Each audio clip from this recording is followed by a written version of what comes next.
Hi, I'm Marty Grisani, and this is The Marty Grisani Show. As a full-time real estate investor and business owner, I have a real fascination of finding the key principles for business success and personal development. This show is a reflection of my personal mission to find out what truly makes somebody successful in business and in life. We will find tools and tactics that they've used to reach those levels. If you're the type of person who is not satisfied with average and you have a hunger for learning that will never cease, this show is for you. Welcome to the show. I'm excited to have you. And before guys, and of course, this is the Marty Grisani Show. I know you've all been waiting for the next episode, and here it is. I'm really excited to talk to this person because I honestly believe he's got the biggest stones in Rochester, and I'll get into why. But I have on the show Matt Denker. He's the owner of LBLD Living. He's a developer. He is an owner of a local restaurant. He is a writer, and a very good one. And he's the bearded wonder. And he's Matthew Denker. So, Matt, welcome to the show, buddy. Thanks for coming. Thank you so much. So excited to be here. So I want to talk a lot about the newest things that are going down on the Marsh Street 19th Ward. Beautiful development. I was able to get there today. But before I do that, before we do a deep dive into Marsh Street, where the hell does your drive come from? Better than the alternative. I couldn't handle not being busy. I need to be accomplishing stuff at all times. And you really do. It's just how it is. Yeah. Where does it come? I mean, do you have a big chip on your shoulder? Yeah. It's funny. I've thought that I do good work for a long time, and I have struggled for a long time to get anyone to believe that. It took me a long time coming out of college to find a job, which was strange because I had good grades and I went to RIT and then grad school at U of R, and it was always a struggle. And I don't know why. I didn't have this beard at the time. Couldn't have been that. And yeah.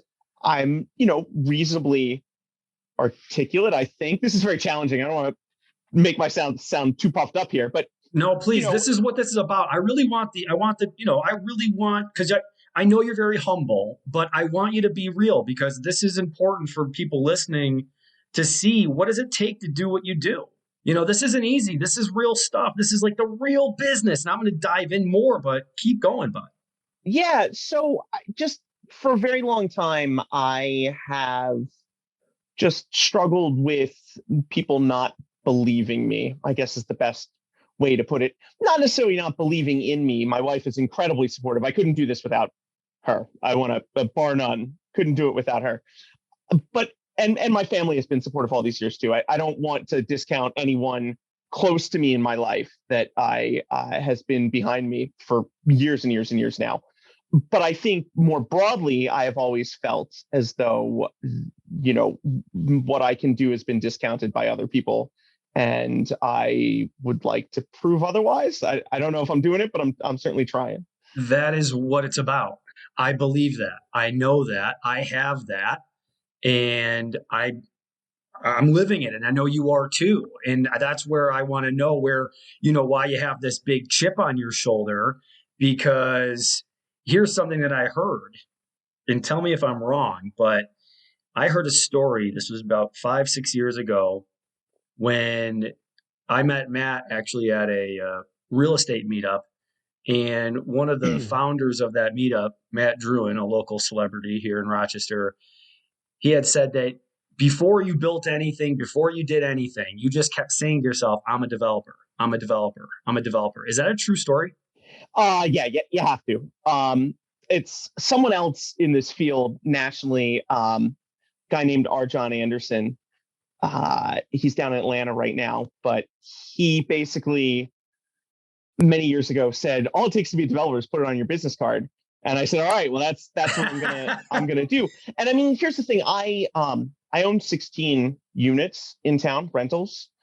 But I've never really wanted to be a landlord. I've always wanted to build something, from the ground up. And the timing on that's always very interesting. I mean, I know we're going to talk about Marsh more a little bit later in the show, but where that's built, we bought that apartment building a decade ago. No kidding. And only finally are now building some townhouses next to it on what used to be a very large parking lot next to the building. So it's some of this stuff, it's the long game, to be certain, but I've always wanted to be building stuff, and I've been making some progress on that in the last few years. Yeah, no, you really have. I mean, you've done an incredible job on the property on Atkins Street. The first ones that you did on, what was that, like Lumberton? Lamberton. Yep. Lamberton Street. And, guys, this isn't, land on Park Avenue, land in, Pittsford or Hilton or Brockport. We're talking about land really in a neglected area, inner city. It's not people's first choice. Why were you driven, or why did you see opportunity in some of these areas that other people wouldn't ever taken a chance on? Sure. I mean, some of it is just where the opportunity happens to be.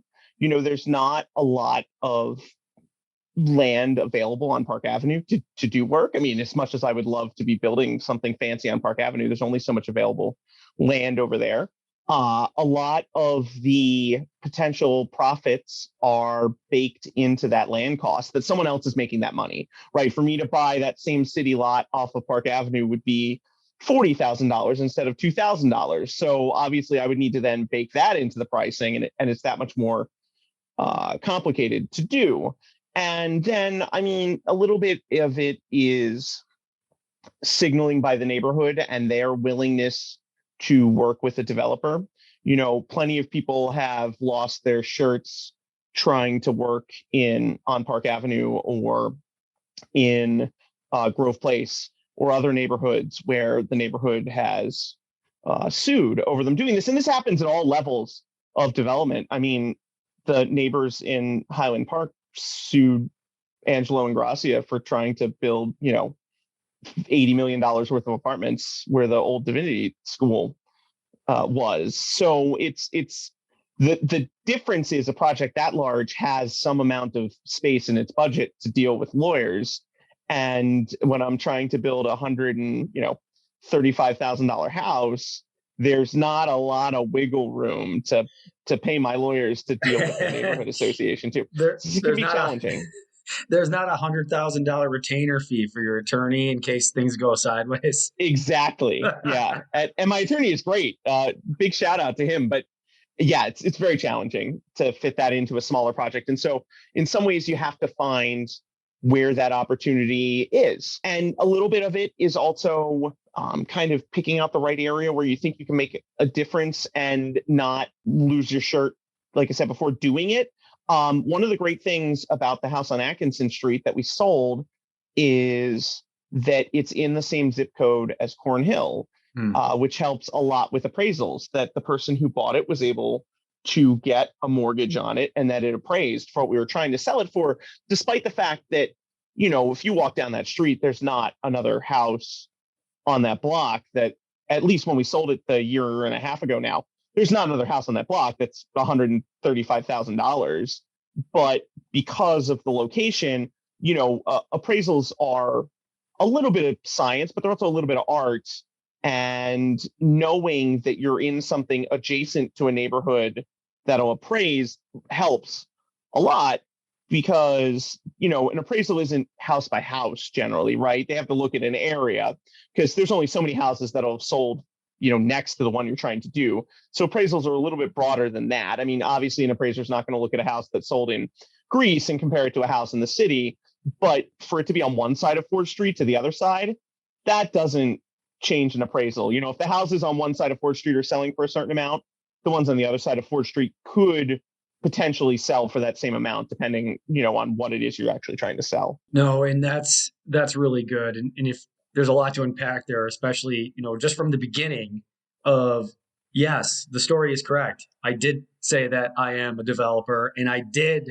Yes, that is accurate. Yeah, you just start saying it, and then one day you're doing it. Yeah. But that's important, because I think a lot of people, they miss that part where it's like, if you don't believe it, then who else is going to believe it, right? And I think that's where this kind of story comes back to where I said, where does that drive come from? And I think you were here's what I think, and tell me if I'm wrong. You knew that you could do just like what everybody else is doing, but you had to really believe it and harness it.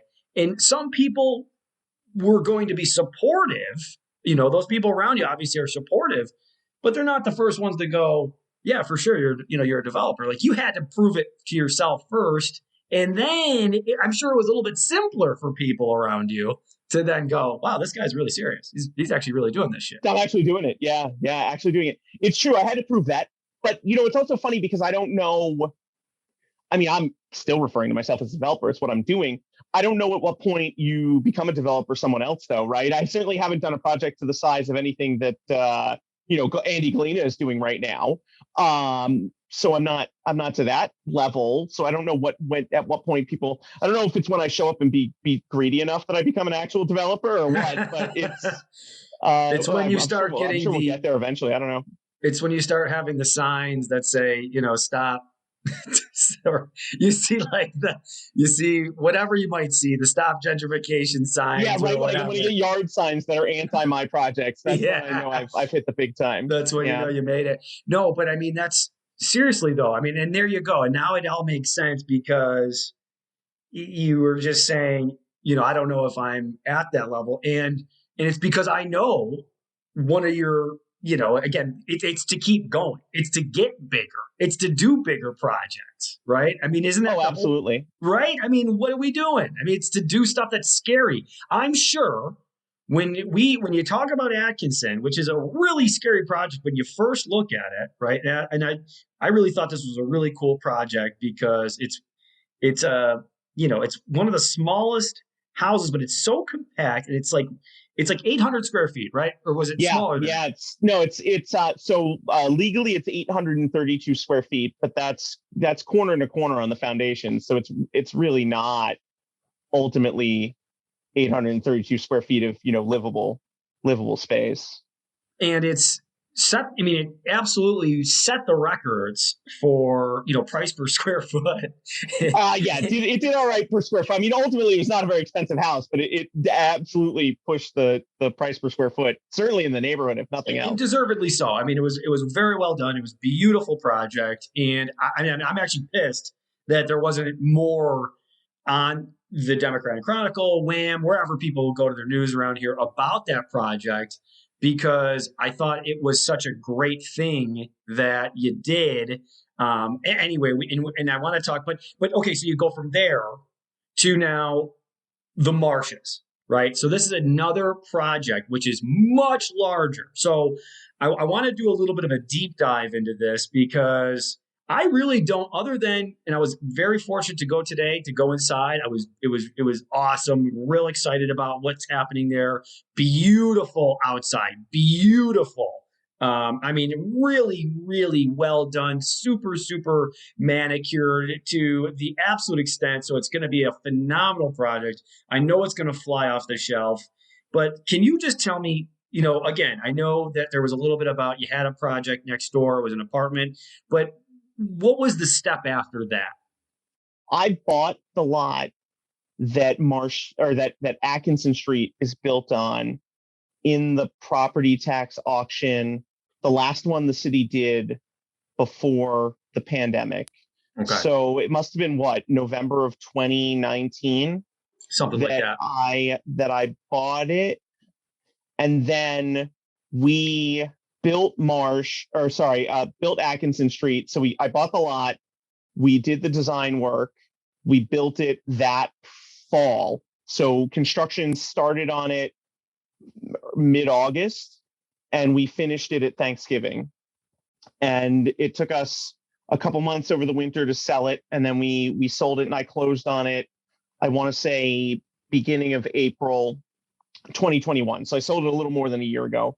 Mm-hmm. Now, I started design work on the townhouses 3 years ago, almost to the day. Wow. That we started in May before I had ever even bought the lot on Atkinson. So that's how much bigger of a project it is and how much longer it's taken. Because we bought that lot. I actually got approvals for building Atkinson after I had approvals to build, or after I had already started hearings for building Marsh Street. So let's go into that a little bit, because this is completely different territory than anything that I'm used to. So first, let's just talk quickly on the designing part. What Sure. does that look like? Like, are you looking at things that have been done before? Are you talking to architects? Are you saying, hey, here's what I have. Here's how much I want to build. What can we do? Sure. So to rewind just a little bit, and one of the things that really got me into doing what I'm doing right now, I always wanted to build something, but one of the things that got me into building the kind of things I'm building right now was a number of years ago now. My wife and I bought a lot here in the city, and we wanted to build our dream house. And we sat down with an architect, and we said, all right, here's our budget. This is what we want to do. This is the kind of programming that we want for this house, what we're trying to get to. And they said, okay, here's what it's going to cost for us to do the architect work, and we'll get there. And we said, okay, fine. So we started spending money with them, and we went through this whole process. We actually did all the design work, had it approved by the city, but by both zoning and preservation, because it was in a historic district here in the city. And then we went out to get quotes on having it built. And the first quote we got back, just for construction, not for anyone to make any profit on. I mean, clearly the contractors should make profit, but not like for me to sell it to somebody else to make a profit, just for us to build it for ourselves. It was going to be $600 a square foot, which at the time you could build a skyscraper in New York City for $600 a square foot, like in construction costs. We're not talking any other costs, just in construction costs. It was going to be $600 a square foot.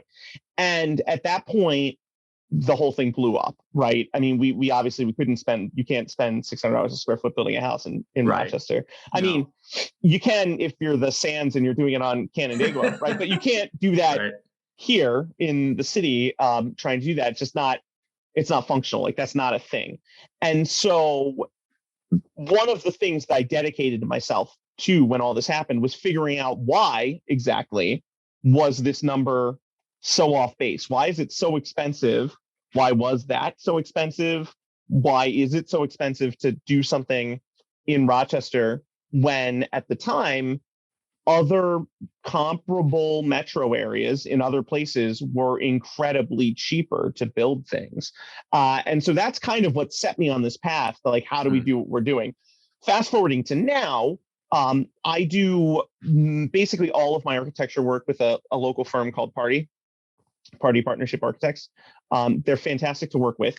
And so when the time came that I finally had numbers on townhouses to be like, okay, this is what I think we can do construction wise, sales wise, whatever, because at that point I already had some idea of construction numbers from the last project, from what was on Lamberton.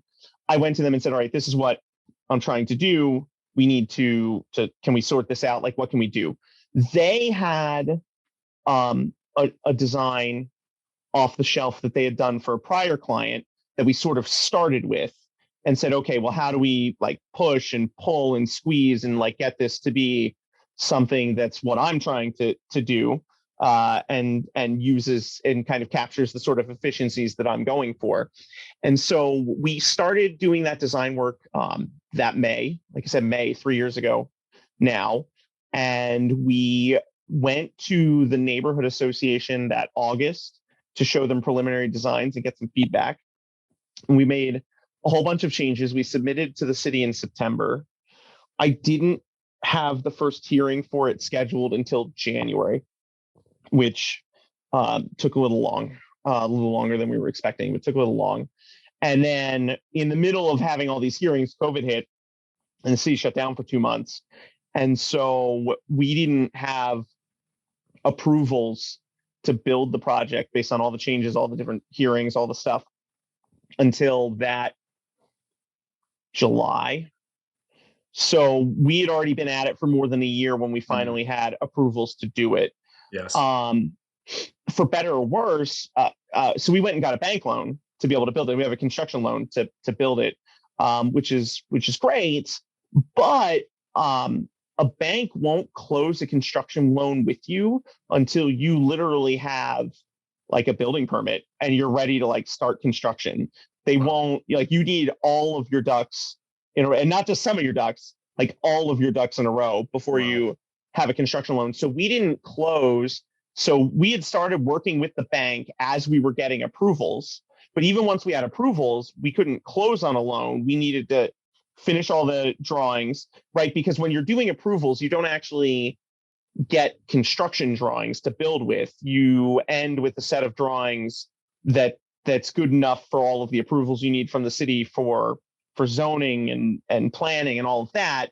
But what you actually need to like bid out to contractors and have that's going to get built, and also is going to get you building permits from the city, you don't do those drawings until afterwards because they take a bunch more time. And there's no reason to do all of that engineering work to just have to change it because, you know, zoning says, oh, no, you have to move a wall here or do something like that.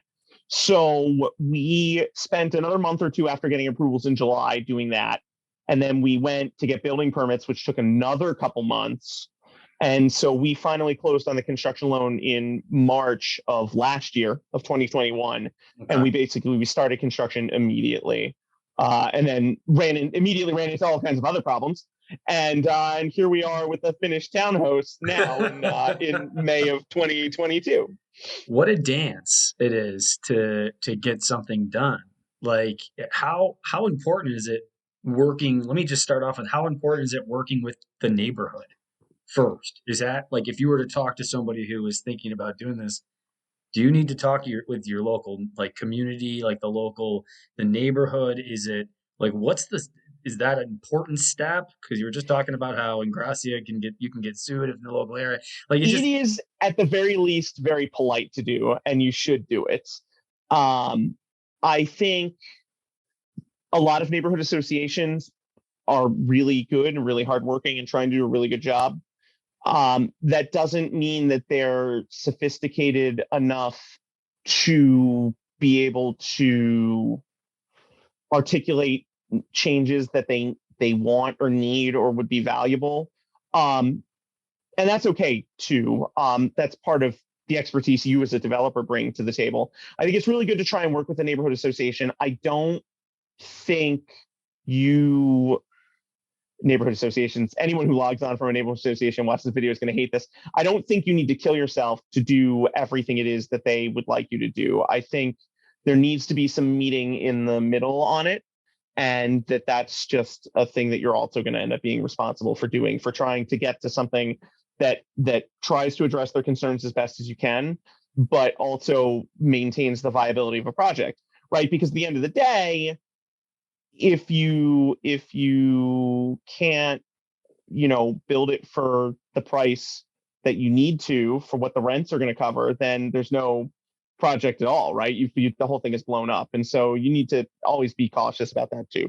It's just not going to pencil out, and it's just not going to always be the way you want it to be. And that's the deal, right? But you're going to do what you can. It's not going to be it's not going to be one of those properties where it's like you see some of these 1970 builds that are in the the government built, and you just go, oh God, it's like, it's not going to be that. No, it's true. So one, meeting with the neighborhood's good. Everyone should do it. Highly valuable. At the same time, my biggest recommendation to anyone who wants to start doing this is to try and start with a project that is of right, that you are allowed to do without needing any variances or without needing a special permit or any of that. You are better off doing your first project without that, if you can. It's a lot less stressful. There's a lot less variability in how long it takes to, get going on it. So, and that's one of those places where, for anyone who is less experienced, finding the right architect who can guide you through that process to ending up with a design that will be of right is really valuable. So let's get into some of the problems that happened.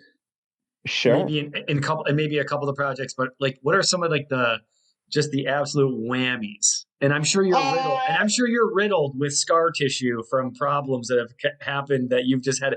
And hold on, before we do that, even like, what do you do when those problems happen? Like, do you lose your mind? no, I mean, usually by the time problems are happening, you've got to figure out a good solution to them, right? That the money's been some amount of money's been spent, and it would behoove you to come up with a solution to the problem that Do you meditate? How do you get through some of the stressful stuff? not break stuff, just smash things, whatever. That's my meditation. No, there are some problems are bigger and more stressful than others. And it's not necessarily like, oh, the easy ones are less stressful and the hard ones are more stressful. I think in some ways it comes down to like getting to work through a creative solution to them can be more rewarding than problems that are just dumb. That there are a lot of dumb problems that aren't even necessarily hard problems that create more stress than ones that are a more enjoyable puzzle to solve. I That's a think, bomb right if there. You that just makes dropped a sense. bomb, Matt. You just dropped a bomb for the audience. It's the looking at it with, hey, the problem's happened. Can't go back now. Let's try to figure out a creative way. I'm a creative person. I can figure this out. We've gotten this far, or hey, this is not going to be the end of the project, so we have to figure this out. We're already too far in. We got to make it work, baby. Right. So, but like I said, what form that takes and what that looks like can be different. There are problems that seem like they shouldn't be so stressful that are just really, really irritating. So on the house on Atkinson Street, Yeah, let's go. the county said there was lateral, a sewer lateral to the property from the sewer line under the street, and they marked where it was for us. I can assure you, we dug and dug and dug. And there was no sewer lateral. So we don't know if it was removed when the street was rebuilt at some point. We don't know if whoever owned that building, I mean, the building that had been there did not have a public sewer connection when it was built. It was built in that neighborhood there is one of the oldest residential neighborhoods in the entire city. The house that had been torn down in the 80s was 130 years old when it was torn down in the 80s. It was built before there was public sewer there. It is not clear if maybe it never had a sewer connection. We don't know what the story was, but let me tell you, there was no sewer line there. Wow. That was annoying. Like that was like flip the table kind of annoying, because at the end of the day, it's another $13,000 to dig a whole hole into the street that we weren't planning on and make this whole other connection to the sewer line because it wasn't where we thought it was going to be. That's an incredible cost to come on with that, where you weren't expecting. Like that's a big piece right there. It's a big chunk of change at the end of it. It's the difference between making money and losing money on a project like that. 100%. It's just there's no two if, ands, or buts around it. But at Marsh Street, as you might have noticed, some of our landscaping involves some large rocks. So unlike where Atkinson is, where there was a house at some point in the past, that land on Marsh Street had never been built on. It was land for St. Monica's that was part of whatever their land grant was hundreds of years ago, and they had never built anything on it. So we weren't expecting to find anything when we started digging. And in fact, we didn't hit a foundation that we didn't know we were going to do, or hit a steel pipe or anything like that. In fact, we started digging and we hit so many boulders. Wow. Those boulders that are there that you saw as landscaping were some of the smallest ones. No way. I have photos of car-sized boulders that were so big, God. We had to build a ramp and roll them out of the foundation pit that we couldn't pick them up with our equipment. Oh my God. And so that was fun to try and figure out what we were going to do. We reached out to landscaping companies. Would you take them? No. They reached out to, here's the funny thing, someone would pay thousands of dollars to have that boulder in their yard as a piece of landscaping, except the getting it from there to there and time, it was a disaster. ultimately we kicked around in the backyard there and found a spot that didn't have anything, dug a gigantic pit, I just absolutely massive hole, rolled everything into it, filled it all back up, called it a day. So pro tip, don't ever buy that property thinking you're going to build something on top of the parking lot. It's not going to go well. I So assure there's you. really there's no way of foreseeing anything like that. Not really. The boulders thing is tough because, if you're doing something on a lot, you could do like some test pits and you could find out like if there was a foundation there, right? Because it takes up a certain amount of area. A house was there. You're going to hit stuff somewhere in a couple test pits that's like, oh, there was clearly a house there, right? With the boulders, it would not have been hard, even if we had gone in and been like, oh, we'll do a couple test bores just to make sure, there's nothing weird under surface conditions or something. We could very easily have done a half dozen of them and not hit a single boulder, like never hit one of these rocks, and still started digging and just been like, oh, now what do we do?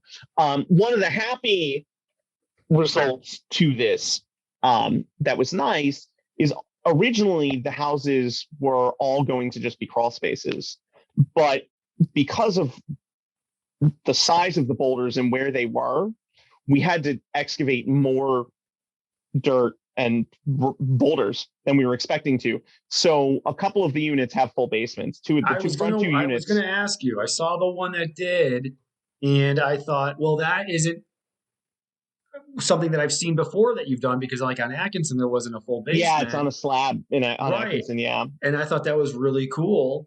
So because of the site grade, we had always planned for there to be some amount of crawl spaces, because if you see it grades, I mean, it's not like San Francisco, but there's absolutely a slope from the front of the site to the back of the site that you had to have seen. So we'd always planned on doing some amount of crawl spaces, because what we wanted to do was bring the framing, the construction up to level, right? So that the foundations were going to be stepped up as you went across the site, but it was all going to end up being one level for the first floor of the townhouses, right? So they're all on the same level. What happened was that two of them ended up with full basements because of how much extra we had to dig out.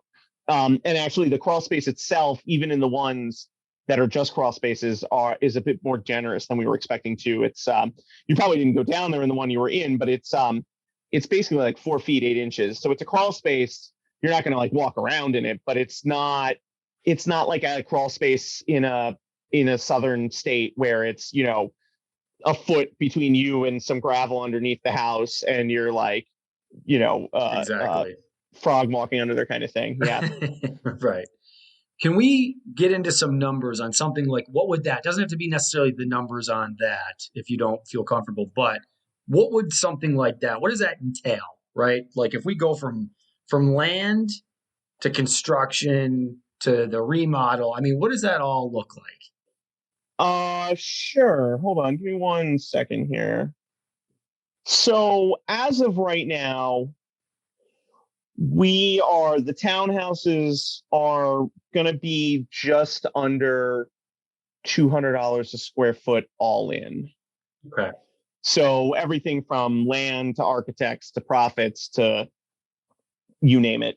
I think the only thing not included in that $200 a square foot is, closing costs, like paying the commission on them being sold and any legal fees, because that comes out off the top at the end, independent of the construction costs underneath it.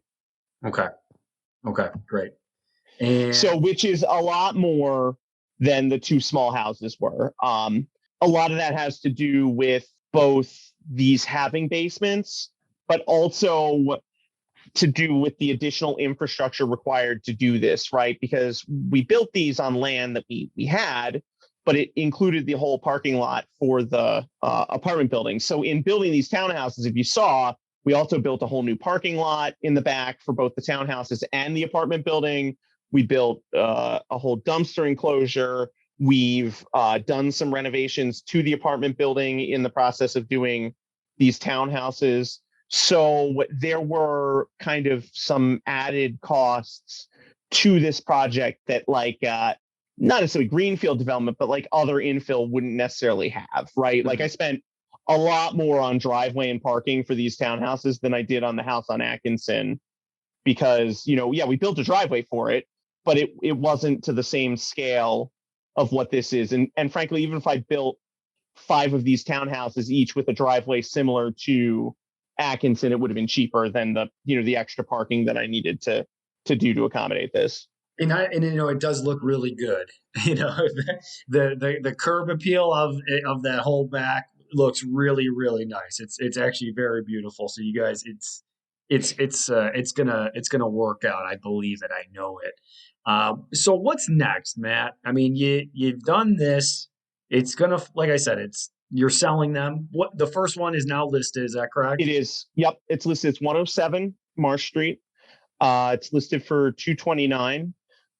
It's got a lot of upgrades, as you might have seen when you were in there. It's got Talk about them a little bit. Talk about really nice countertops, really nice kitchen cabinetry. It's got solid hardwood floors, upstairs and downstairs.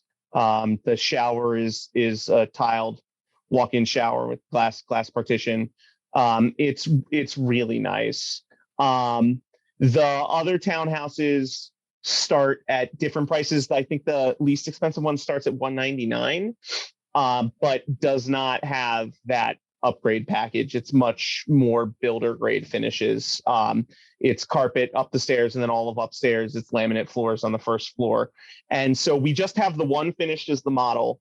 The other 4 are white boxed. They're basically there with the trim and the doors in. There's no floors. The walls aren't painted. There's no kitchen cabinetry. And so they're I guess semi customizable. You'd consider it to be that, people can pick their floor choices, their wall colors, and then, if they want any kind of upgrades for those, we can make that happen too. I think we're looking at cost plus 18% overhead for whatever stuff needs to go in, whatever stuff people want installed. Well, that's a solid deal, really. I mean, it's really tough to find what you might be looking for and having some customization if that's something that you're looking to do. So this is a project that obviously, when you look at it, for me, someone that's from the outside looking in, very scary in a way. I mean, this is a really big deal, and this isn't your regular fix and flip. This isn't your regular buy a house and fix it up and then rent it, right? With some of those costs that are going to be there. There's a lot of unforeseen. Is it so now that you have this? Okay, we just did this. You need a new rush.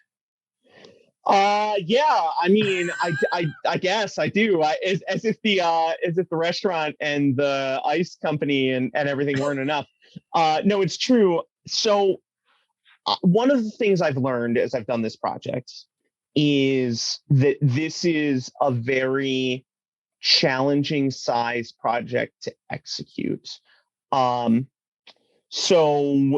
it's going to have cost about $900,000 to do, probably a little more than that, but we'll call it about $900,000 to have built this. That is, generally speaking, too much money to get a hard money loan on. That there are not a lot of guys kicking around in Rochester who are like, oh yeah, I'll lend you $900,000. Like, if you are incredible at house flipping, and if you went to the market to be like, hey guys, give me $900,000 to flip a house, the people wouldn't just be like lining up at the door with $900,000 checks. Like, that's a serious amount of money to be asking. It's a solid raise. Lending. Yeah, it's a solid raise. And then, there's the carrying cost. There's a lot there right there. So, but that's a lot to ask for 100%. For hard money. 100%. At the same time, that is a comically small amount of money to ask for a bank for a construction loan. And it is expensive to close on a construction loan for $600,000. You're paying their lawyers. You're paying for all these closing costs. You're paying for a whole lot of stuff, fees, you name it. They do a whole environmental assessment, all of this stuff. It's a lot of money to close on that. If I went to a bank and wanted to borrow $3 million instead of $600,000, there would be twice as many banks willing to lend that. and it would not cost almost any more to close on that $3 million loan as it did to close on a $600,000 loan. That yes, the closing cost would be marginally more, but as a percentage of the project, it plummets. That if it cost me $40,000 to close on a $600,000 loan, it might be $50,000 or $60,000 to close on a $3 million loan. Oh, and wow. So what I in air quotes need to do is parlay this project into something in that couple $1 million range. I'd like to keep building a couple of small houses here and there when I have the opportunity to, as one-offs. Borrowing $150,000 in hard money is much easier. Like, that's not a huge problem to go to someone, borrow it and get it. You can't go to a bank and get a construction loan on a $150,000 house. Like, that's not a thing.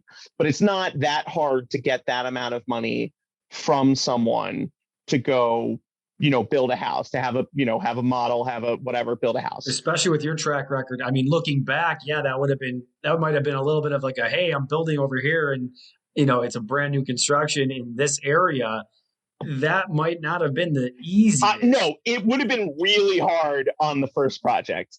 On the fourth or fifth project, it's not too bad. I've got 100%. places to get that amount of money from. But the next bigger project needs to be a couple $1 million, needs to be $2 to $3 million. And so what does that look like? I mean, it could be townhouses like this again, but it would be 10 or 15 of them, or a dozen of them instead of 5 of them.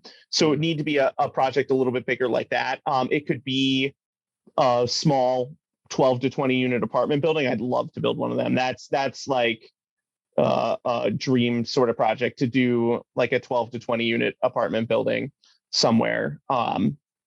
So that's closer to what I think that the next project is hopefully going to be. Depending on how things go and shake out, it might end up being that kind of size, small subdivision somewhere. If I do a subdivision, I want it to be a little bit unique. I don't want to cop out and just, go do a 50 home Ryan Homes subdivision in Henrietta or something. And nothing against them. Here's the thing. I just can't compete with that. Like, they have it down to a science. Not only are they big enough that they're buying, lumber futures and stuff, but what they're doing is a very specific product.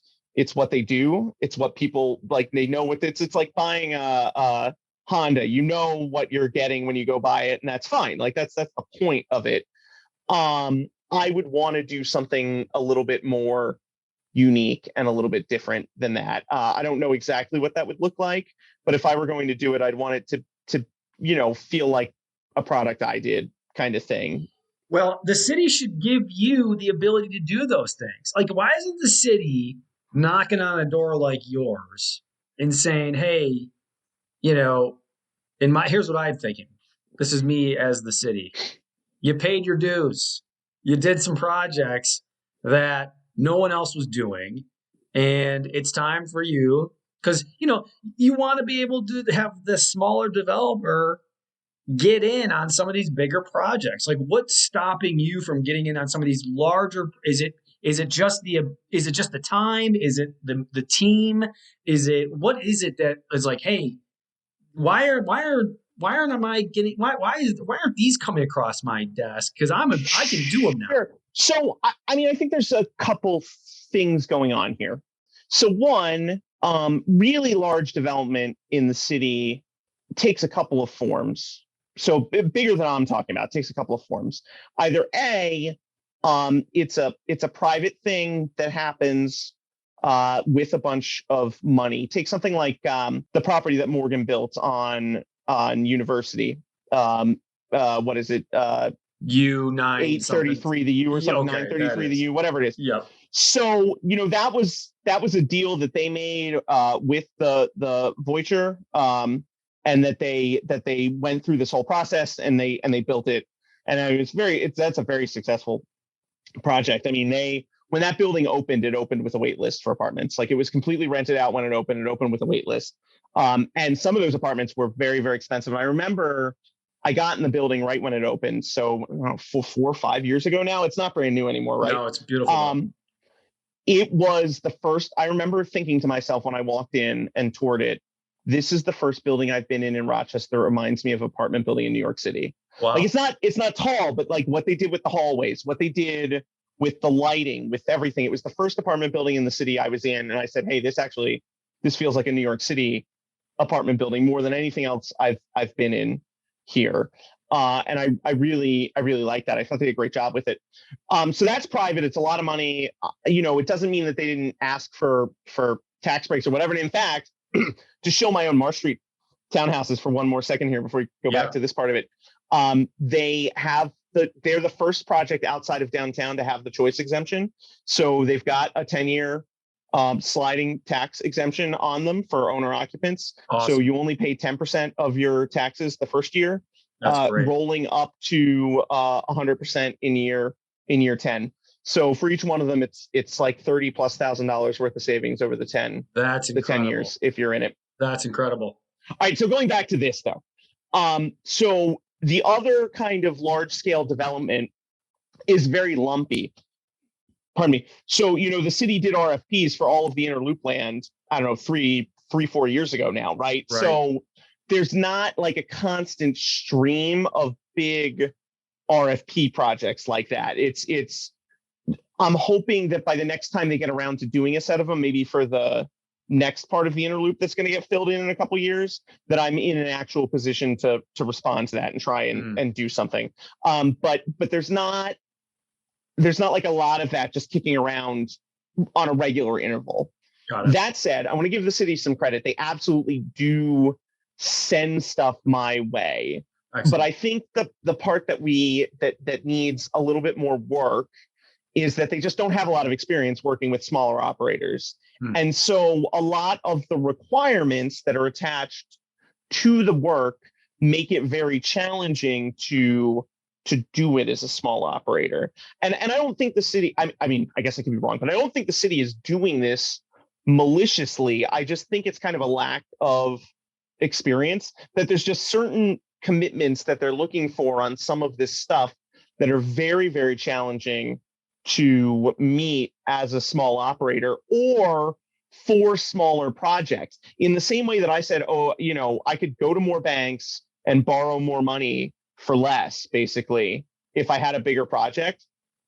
If the city wants a smaller project done, the cost of having oversight for requirements on the project to make sure that things are being met, that 20% of the project is being done by MBEs or something, that cost isn't linear with the size of the project. If 20% of a $500,000 project needs to be MBEs and I still need the same staff of lawyers to certify that, that's a big percentage of those project costs as compared to a $20 million project. And so I think it creates real challenges. And I don't think that, like I said, I don't think the city's doing that maliciously. I just think it's a kind of lack of experience in the space. And hopefully, as I do this and as some other young guys do some real estate development, because I know there's another guy in town who's about to get started on his first project, which is super exciting, building a few townhouses himself. Oh, wow. I'm hoping as a few more small developers move into the space and try and do this, that the city starts to change a little bit and be able to better accommodate, developers at different size levels with different, I don't want to say levels of ability. That's not the right way to put it. I think, we've got a certain level of ability, but just like a certain scope and a certain like plan for a certain size project. Because one of the reasons that you just don't see smaller projects is that like the bigger guys aren't set up to do it. Like even Home Leasing, who's doing these like couple of smaller apartment buildings in Beechwood right now, it's still like 60 or 70 units across 5 or 6 buildings, right? They're not doing one 10-unit building. Like the project is still 50 or 60 units. It just happens to be spread out across a couple of smaller building designs. I still think they would struggle with the overhead involved in executing like one 10-unit building. Whereas I would love to go build a 10-unit building, but based on like the current process and where it's at, I think the city would struggle to accommodate a project that size themselves. But my hope is to at least do more projects with private money and private land and everything like that. Well, your hat's in the arena. Your hat's in the arena. You're willing. You're willing to do some of those things. Being like the 10 unit, the 20 unit. Those are still needed, and those would be great projects, obviously, for you. So, what are your thoughts on what's happening with the inner loop? Like, so how many parts of this are going to be, basically filled in? So we obviously have the two already done, right? Or the one the one part. I think the city has gotten a lot of money for it. I think within a couple of years it's gone. Then It's completely gone. So my understanding is that the preferred alignment and selection as far as rebuilding it goes is actually more aggressive than I was expecting. So a few years ago, if you'd asked me, I would have said it's probably going to continue across the old Central Avenue Bridge and end at North Clinton, like by the train station. It seems to me right now like they're going to take it back all the way. That if you know where my house is and where Buckingham Commons is, the orange brick building like across the highway from the ballpark. Yes. And my understanding is it's going to end there. That literally both off ramps, so from the west and from the east, are going to end at a new traffic light at Plymouth Avenue. That the highway is going to come down instead of going up to the bridge like it does now, and end at Plymouth Avenue, and that Allen Street's going to be disconnected from the off ramp and made into like a full street, two-way street by our neighborhood. Aggressive. Yeah. It's super exciting though. Yeah, that's amazing for the city. If that is, because I mean, obviously there's been just absolutely, the first project has been, I think, probably 10x what they thought it was going to be. I think it's gone really well. Yeah. Really well. Really well. And I'm living it right now. I mean, I'm right there on the inner loop on Union and Gardner Park. So I'm a huge fan of what's going on. And I think it's incredible that they're going to, the second phase being, what's that street with the apartment building that was just built right over there? Oh, Adventure Place. Yeah. I love that street. I'm over there all the time walking down it. It's great. It's insane. And we get the brewery. I mean, we have like a brewery district that's coming up. We got Strange Bird and obviously Rock Brewing, and then that Fatty's from Buffalo is coming in. Yeah, and Nine Spot, that building is coming out amazing. I don't know if you saw, they started like taking the plywood out of the upstairs windows and working glass in already, where Towners used to be over on Monroe. Yes. Yeah, it's really exciting over there. Yeah. No, we got a good thing going, Matt. We got a good thing going. I want to be cognizant of your time. I want to say thank you for coming on here. I appreciate you. I know the city absolutely. The city should appreciate you. I know they do. But the things that you're doing are incredible. It's really, really exciting to see people willing to put their money where their mouth is and really do some really cool things in this city.